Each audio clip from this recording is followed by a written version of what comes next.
What is up, everybody? Thanks for tuning in to another episode of the Roster Chronicles, where we do a Dynasty roster review on your team. We look at some of these stud players, the core players that we want to build around. We look at some of the trade pieces. We look at some of the team needs. We look at some of the trade targets, what to do with some of the picks. But we take a look at everything. We give you some advice and what to do in your current situation. How can we make our team better for the future? So before we get into this episode, guys, do me a favor there. Hit that like, hit that subscribe if you do play Dynasty Fantasy Football. But let's get right into the video. But yeah, shout out to you, bro. Been following obviously for a while. And we helped him get to the playoffs in all of his leagues. So he's been a good supporter. So shout out to you, bro. Thanks for always tuning in. Really appreciate you. But all right, let's get into it, bro. We've got Superflex. Is it a super? Yeah, Superflex league. I left the one QB on the bottom. My bad. 12-team Superflex. Okay, start 9. 1 QB, 2 wide receivers, 2 running backs, a tight end, 2 flexes, and that Superflex spot. We've got our draft picks, the 111 and the 311, 2024 and 2025. We've got all of our picks there. We've got in the taxi spot, we've got Dubes, Zappy, Hendershot, and Jelani Woods. And then we've got at QB, Fields, Murray, and Pickett. RBs, ETN, Swift, Herbert, Hines, Hunt, Penny, Kelly, Davis, Reynolds, Henderson, Brightwell. And at wide receiver, we've got the Sun God. I know Hammer hates that, but the Sun God, Pittman, Waddle, Higgins, Ayuk, Bateman, Judy. He's got some nice wide receivers there. Marshall, Patrick, Jefferson, Austin. At tight end, we've got Schultz and Komet. What are your initial thoughts on this, Hammer? There's plenty to work with here. That's just my initial thoughts. Obviously, we're going to talk about moves and needs and all that stuff, but initial thoughts, there's plenty to work with here. Yeah, definitely. And then there was, my bad. There was, hold on, another just part of it, a couple questions that he asked and a little bit of context saying that he lost in the playoffs due to injuries at the QB and running backs at the QB position, and the running backs were not producing because we had Fields and Kyler Murray. And who do I take at the 103? Did I not? I put the 111. God damn it. I think I messed that up. Oh, my bad, boys. Let me fix that. How can I improve my roster as a whole? And how do you feel about Pickett and Fields? So we'll make sure that we touch on all of that. But got the 103 in 2024. He's got a first and 2/3. 2025, he's got all his picks. So he's got the 103 in 2023. My bad. Not the 111? He's got the 103, not the 111. My bad. So okay. Disregard the 111. That is the 103. Pigeon also said, thanks for the context. No problem, bro. Anytime, man. That's what we try to do. We try not to give you the bullshit, little short bullshit answers, because there's a lot to think about. There's a lot of different things that can happen, and always a lot of angles to look at. And we try and shoot it to you straight of everything that we think of, and then we try and lean a certain way. But there's obviously multiple possibilities. But all right. Can I improve? How do I feel about picking up Fields? All right. So yeah, who's the stud players, Hammer? Who's the core players? Who's the guys that we're not getting rid of here that we're going to build around? Easily, Amon-Ra, Jalen Waddle, T. Higgins. Keep. Everybody else could be up for grabs. Yeah. I mean, even at the QB position, like I'm okay with giving up those guys if you could.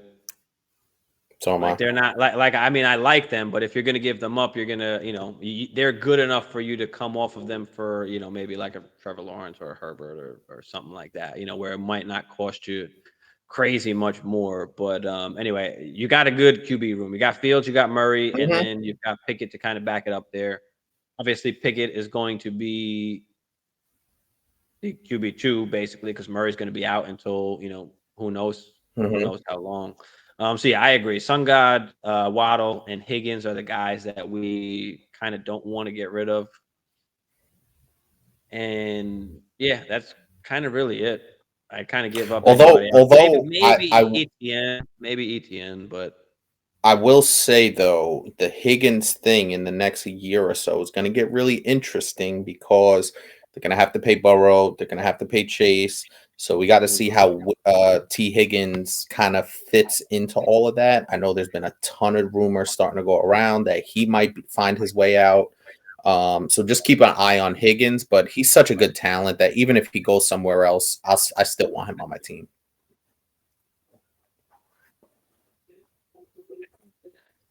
Yeah, I mean, the thing is, if he goes somewhere else, it could be, the bona fide wide receiver one. Now, let's pray that it's not the Bears, or maybe it is a good. Maybe it is good he goes to the Bears. I don't know. I don't know if they pass enough that I'd love that enough, but that's what I'm saying. So just keep an eye on it, or somebody like Houston, like the Texans, that they'll pay a boatload of money to. Someone sent an offer where I get Herbert, but I give up the 103 Enfield. Yeah, that's a lot.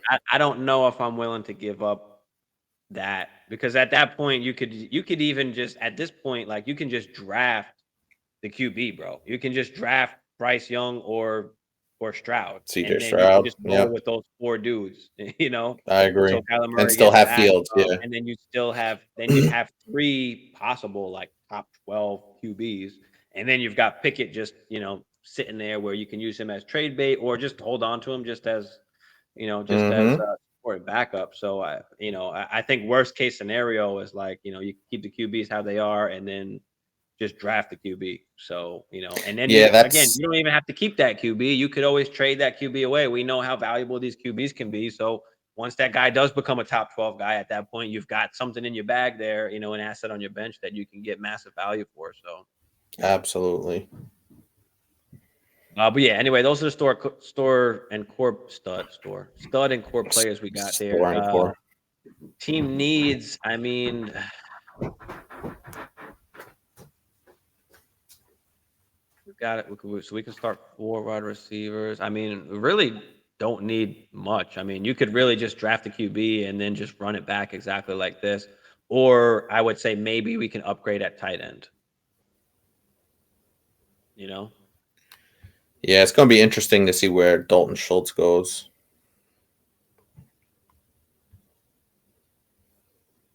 Can we upgrade at tight end? Are you open to, say, moving Justin Fields and the 103 and go after Joe Burrow? Not really. I mean, at this point where you've got the advantage already with Fields and Murray, and possibly, either Young or Stroud, where I don't know if it's worth it to try and move up, Does that. Like, I'm okay, but it's just, you got to be able to not spend a lot, like, to go right. do that. So here's a question I'm going to throw at you with regarding Kyler Murray. We've been on a ton of shows, a ton of roster reviews, talking about Kyler Murray's a good buy low guy. He's hurt, etc. Do you think also too, now with the roster is going to get turned, they're going to trade DeAndre Hopkins, it seems, at some point. It's a brand new coach and a brand new coaching staff in there now. Do you think the combination of the injury plus probably trading D-Hop plus the new coaching staff, do you think Kyler Murray, you can lean on him for the production that you're going to need for this particular roster?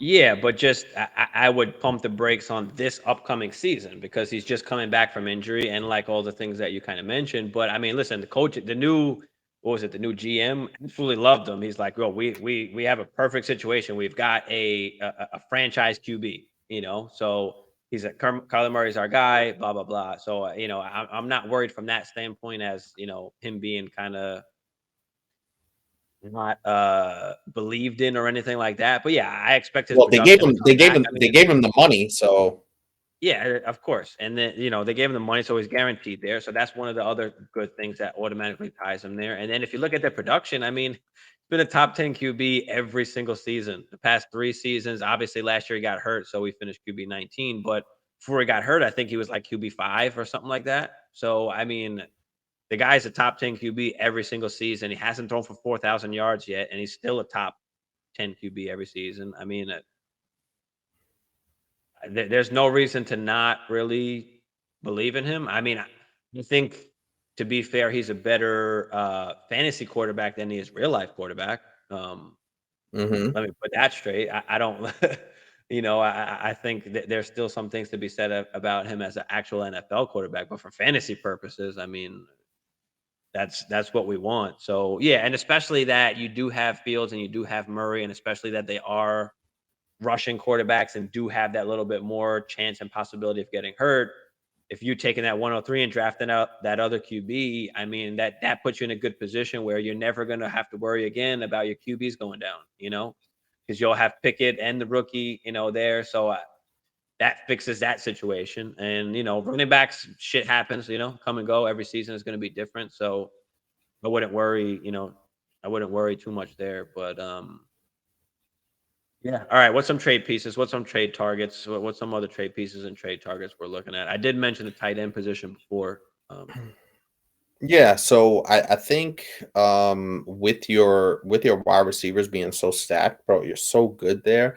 I don't know, dude. Gotta get I'm rid of some guys. inclined to I'm inclined to move Fields and the 103 and go reach for a Joe Burrow. I feel like that stability at that Yeah. position. Now, I understand what you're saying though, because you would believe yourself, especially in a super flex. I think that's the big thing here when you're talking about trading Fields and the 103. So you're basically trading two quarterbacks essentially for one. So what you're saying makes a lot of sense to me, but if I'm going for it, I'm going for it. And Boy. if I can land Joe Burrow and come off Justin Fields, and see that the 103 is just tough, but I think I might do it, dude. I honestly, Well, yeah. Well, they got the offer was for Herbert, but I think my I my know. main thing about that deal is that if you get Herbert or who are you just talking about? Joe Burrow. If you get Herbert or Joe Burrow, I don't think that solves your issue. Like I think that's my problem. Is because you'll still have the other Russian quarterback in Fields and Murray where they can still possibly get issued. Like I don't think that the difference between you winning the ship would be you having, Joe Burrow from now on this point when we can kind of fix that hurt situation with drafting the guy, instead of actually going to get him. And you can and you can use some of these assets to go and get better at your other positions. So because you can always wait and do that next year or something like that. So I think use the assets now to just take advantage, because if you do have the if you do get the rookie QB to go with that as well, like that's going to be so valuable, also at that point. And then you're going to be hogging some of the QBs, which is just going to make them skyrocket in value. But yeah, I think I want to try and go up at tight end. I think for me, just in that situation that I'm presenting, it's just locking that guy in. Justin I Fields know still it has makes some. sense. It makes Justin sense. Fields It's not still a bad has idea. Justin Fields still has some of those question marks. I think if I gave up Fields in the 103, I think for Justin Herbert, that's a little too much because we're not sure about what the Chargers are going to put around him. Mike Williams is getting a little older as well, and he's still fragile. We know what Keenan Allen is. We talked about it in this particular show. So if I could go out and trade Justin Fields in the 103 and land Joe Burrow, now I'm locked in. Now I have that pillar at quarterback. I can roll Kenny Pickett out there with Joe Burrow for the until Kyler Murray comes back, and then I have Joe Burrow and Kyler Murray. Like I'll sign up for that. Yeah, I mean, it's not a bad idea. Don't get me wrong. Don't get me wrong. I don't know if I want to make that move yet. I think that some of the things I'm trying to do is move some of these wide receivers since we have so many, the Ayuk, the Batemans, the Judys. Judy, yeah. Can we use that to go out and get a tight end? Can we go out? We talk about the TJ Hawkinson, how he's not really valued as high as maybe he should be, and still, relatively cheaper than he should be. Is that a guy Would that you can go out and get, or do you want to play it safe and just say, let me go out and get Jake Ferguson from whoever has Jake Ferguson, and this way at least you've got the tight end there. If Schultz stays, because they might give him the franchise, they might not. If he stays, then you're good. If he doesn't stay, you're still good, most likely, unless they go out and draft a guy. But how do you feel about this though? I'll go ahead. move it around a little bit. How would you feel about packaging Kyler Murray with the 103 and going to get Herbert? or Kyler Murray and say Kyler Murray with Jerry Jeudy, or Kyler Murray with Jerry Jeudy and Ayuk, and go get Herbert. Just don't know if it's going to be a big enough difference in point differential when you've got these rushing QBs like Fields and Murray, who, you know, if they're healthy, they'll be right there. So that's the, you know, that's the thing that bothers me is giving up the, especially such an early pick, you know, to go and do that when you can possibly go out and get another 12, you know, another top 12 QB without doing that. And then, you know, you have that trade value, you know, to go and So move go to get what? Go get so Jared Goff, Danny Dimes. no, I was talking about, you know, if you're drafting a Oh, in QB. the draft. If Okay. you draft a QB, then, you know, they turn out to be good, then you've got that asset where that you can move as well. So I just don't know if I'm willing to give up the asset to go out and get, you know, to tier up at QB. I think I'd rather try and square up the tight end position with some of these wide receivers. Yeah, you can move an Ayuk and a So Judy for Hawkinson. Maybe. Pittman. You can move yeah, Pittman. you should definitely be able to. Maybe there's a Judy Lover out there, and, you know, you can get off, you know. But I think, yeah, maybe Kyle Pitts coming back. I don't know how people feel about him. Some people might be done on that situation. I mean, you know, there's guys that people are sour on. But yeah, if I can get a TJ Hawk, or even, you know, cheaper, like Fryermuth would be even cheaper. Mm-hmm. Go Dirt, Joku might be cheaper as well.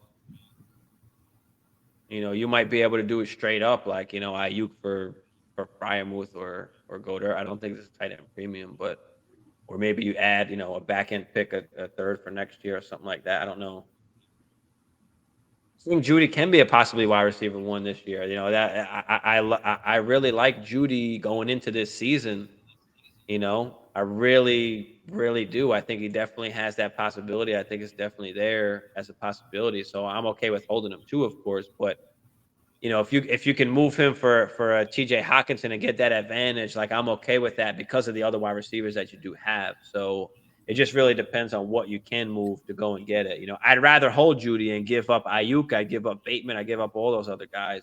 I'd rather, you know, Pittman as well, you know, because you can only start four. So if you go in with Sun God, Waddle, Higgins, and Judy, like, I'm good. Trade Pittman, trade Ayuk, trade Bateman. I think maybe that's even a better thing, because if you can hold Judy, then you can hold him. But if you can't, then, you know, then you can't. But I think that's really what I do there. I don't know if I touch really the running back room. I think you're okay. You don't really need to move any of those guys because of the wide receivers that you do have. You know, does it cost you DeAndre Swift and, you know, Pittman to go and get, you know, Kyle Pitts or something like that? Then, you know, maybe I'll be willing to do that. So you got a bunch of different options that you can do. But what do you think, Hammer? Anything else? Yeah, no, I don't mind that. And And Judy, what I do you think about Judy being the wide receiver one?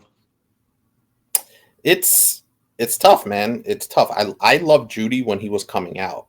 And when they got Russell Wilson, I was like, oh shit, now Judy really can or should ascend to be that guy, but it just didn't work out the way we thought, just because that offense was shit. But Judy had some really strong games towards the end. He was really picking up the pace going into the fantasy playoffs. So I think with the infusion of a Sean Payton, I think them having a full offseason to work things out, I think Judy, a wide receiver one, yeah, he has that potential. Of course he does, but He's a wide receiver two this year with the shit, you know, shit offense and QB play. So can Russ find it?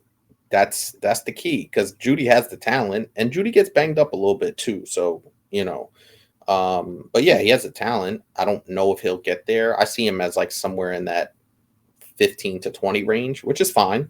You know, high end wide receiver too. I'm cool with that. yeah. And then actually, I see Bailey Zappi over here. There was a report today that the Patriots were sick of Mac Jones's shit. Or they didn't like his attitude or something like that. And that there's a chance that, and they said that they like Bailey Zappi just as much as Mac Jones. So Mac Jones could be on a short leash. I mean, we saw Zappy come in and produce. So I mean, and do work. Yeah. so he could be on a short leash. So Bailey Zappi could be a guy that steps up as well. You could stay where you're at and just say, okay, I'm gonna roll with Fields, Murray, and Pickett, and then just draft a top wide receiver or a top running back at the 103. I mean, but for me, the QB is just I think is the best way to go for you in this situation. Or you can do like Hammer said, if you want to give up that pick and one of the QBs and say, fuck it, I want the stability. I don't want the rushing QB. I don't want two rushing QBs at that. And say, and go that route too. So it just kind of got to pick your poison. It depends on what you like better. And I think that's another point that, as I'm thinking about it, as you just mentioned, you have two running QBs who we've talked about the risk for injury is a lot higher for a guy like Justin Fields, like Kyler Murray. We saw him get hurt, and I believe on Kyler Murray's injury, it was a non-contact injury. So those kind of guys tend to get hurt more. So if you can move off of one of them and get a Joe Burrow, I'm cool with that. If it means Fields in the 103 for Joe Burrow, I'm cool with that. If it means Kyler Murray in the 103 or Kyler Murray and Jerry Jeudy for Justin Herbert, I'm cool with that. I just like that because now you're set. Now you're locked in and you can worry about, tinkering with your wide receivers, tinkering with the tight end, trying to level up on tight end, maybe go out and draft a younger running back with some of your later picks. If you could lock in, especially in Superflex, if you could lock in a Justin Fields to go with Joe Burrow or a Kyler Murray to go with, a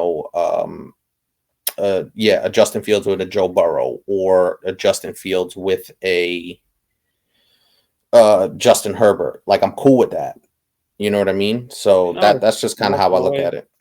Multiple ways you can fix it. You can do it that way, or like I said, for me, I think I just want the value, and I think that's just another way to solve it. So you can solve it either by doing that and going out and getting that guy with Herbert or Burrow, or you can solve it by just drafting the QB, at the 103. So it just kind of depends, what you want to do. It does seem like Justin Herbert's available, so maybe try and negotiate with that guy. See what he's willing to take, because I believe he said that he made an offer, which I didn't like the offer. Fields in the 103 for Herbert. I don't like that. But if it's Kyler Murray and Jerry Jeudy, okay, I can roll with that. Or Kyler Murray and Ayuk and Pittman. I'd give up Kyler Murray with Pittman and Ayuk for Herbert and lock that in, considering what you have in your wide receiver room. You could, you could. Like I said, just depends how you wanna slice it. Depends how you want to slice it. You want that. Like I don't know how you feel. I know it must have hurt having Fields and Murray both out. I mean, hurt. You might be sick of it and say, what, fuck it. I'm gonna do it. So really just depends, man. Wraps it up for this episode of the Roster Chronicles. Guys, let me know what you think down there in the comments. If you have any other suggestions for this particular team, pop them down there in the comments. Do me a favor there. Hit that like, hit that subscribe. If you do play Dynasty Fantasy Football, if you would like a Dynasty roster team review, check down there in the description. Hit us up on our email at dynastylifeforever@gmail.com. Send us your roster. Make sure you send us the format, any other information that we're going to need to properly review your team so you can get on the next episode. But again, thanks for tuning in, guys.